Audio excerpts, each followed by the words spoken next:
അത് കണ്ടുകൊണ്ടിരിക്കുന്നതിൽ മാതാപിതാക്കൾ ഉണ്ടെങ്കിൽ ഞാൻ പറയുക കേട്ടോ, മക്കളെ സ്നേഹിക്കുന്നെങ്കിൽ ഒരേ രീതിയിൽ സ്നേഹിക്കാനായിട്ട് ശ്രമിക്കുക.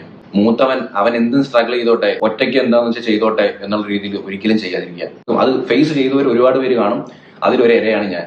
മൂത്ത കുട്ടിയുടെ മനസ്സിലേക്ക് ഇതുപോലുള്ള ചിന്തകൾ കടന്നുകൂടാനുള്ള കാരണം എന്ന് പറയുന്നത് കുട്ടിക്കാലത്തുണ്ടാകുന്ന കുറച്ച് ട്രിഗറുകളും ആ ട്രിഗറിനെ സപ്പോർട്ട് ചെയ്യുന്ന കുറച്ച് എവിഡൻസുകളുമാണ്. ഇത് ഒരു വിധത്തിൽപ്പെട്ട എല്ലാ മനുഷ്യരുടെയും ജീവിതത്തിൽ ഉണ്ടായിരിക്കും. ഒരു ഡെലിവറി നടന്നു കഴിഞ്ഞാൽ ഹോസ്പിറ്റലിലോട്ട് ബന്ധുക്കളുടെയും ഫ്രണ്ട്സിന്റെയും ഒക്കെ ഒരു ഒഴുക്കായിരിക്കും. പ്രായമായവരൊക്കെ കുട്ടിയെ കാണാൻ വരത്തില്ലേ, ഇവര് സ്ഥിരം അടിച്ചിട്ട് പോകുന്ന ഒരു ഡയലോഗ് ഉണ്ട്, അച്ഛനും അമ്മയ്ക്കും ഇനി നിന്നെ വേണ്ട, ഈ കുഞ്ഞിനെ മതി എന്ന് പറഞ്ഞിട്ട് ഇവർ ഇത് എടുത്തു വെച്ചോണ്ടായിരിക്കും പറയുന്നതെന്ന് പറയുന്നത്. ഇത് ആദ്യത്തെ ഒരാൾ വന്ന് പറയും, അപ്പൊ ചിലപ്പോൾ കുട്ടി ഇഗ്നോർ ചെയ്യും.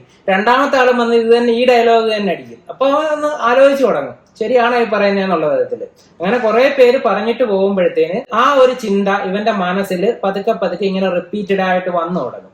അവൻ അച്ഛനെയും അമ്മയും കുഞ്ഞിനെയും ഒബ്സർവ് ചെയ്യാനായിട്ട് തുടങ്ങും. കാണുന്ന എന്താണ്, കൂടുതൽ സമയം ചെറിയ കുഞ്ഞിന് വേണ്ടിയിട്ട് സ്പെൻഡ് ചെയ്യും. പാല് കുടിക്കുന്നതൊക്കെ കണ്ടോണ്ടിരിക്കുന്നു, കുളിപ്പിക്കുന്നുണ്ട്, കളിപ്പിക്കുന്നുണ്ട്.